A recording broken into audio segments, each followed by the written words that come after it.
Good evening to you. We all know Broadway is filled with music and cheering, but a new study says Music City's most famous street could be so loud it might be damaging your hearing. News Channel 5's Eric Hilt has more on how much noise fills the street. Broadway on a Friday night. It's bright, it's crowded, and maybe most of all, it's loud. But exactly how loud is it? We decided to take this decibel meter down the honky-tonk highway to try and find out. Outside of Tootsie's, our meter peaked at about 100 decibels.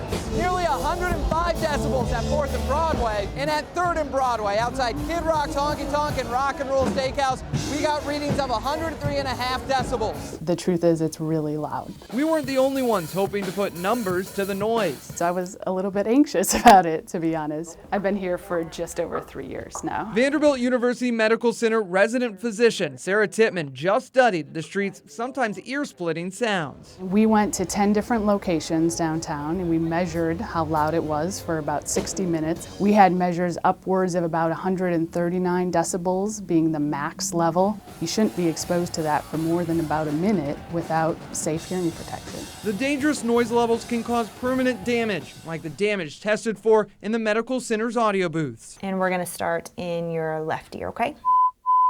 But Tittman's biggest worry is for the hundreds of Broadway workers. Short durations of these loud sound exposures is probably an okay thing.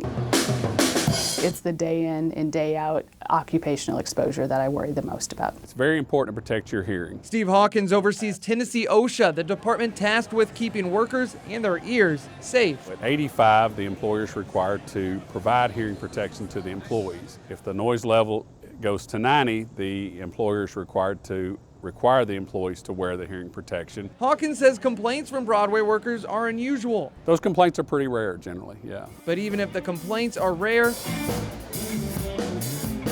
the commotion is common, and Tittman says the damage can be lasting.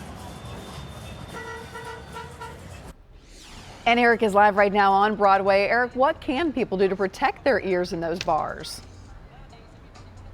Yeah, Carrie, there are several steps you can take. Some as simple as just wearing earplugs if you know you're going to be in a loud environment. And if you work in a loud environment, you just heard from Tennessee OSHA, your employer might be required to provide that hearing protection. Another thing you can do, Tittman says, just getting further away from the band or further away from the speakers can make a big difference. Carrie?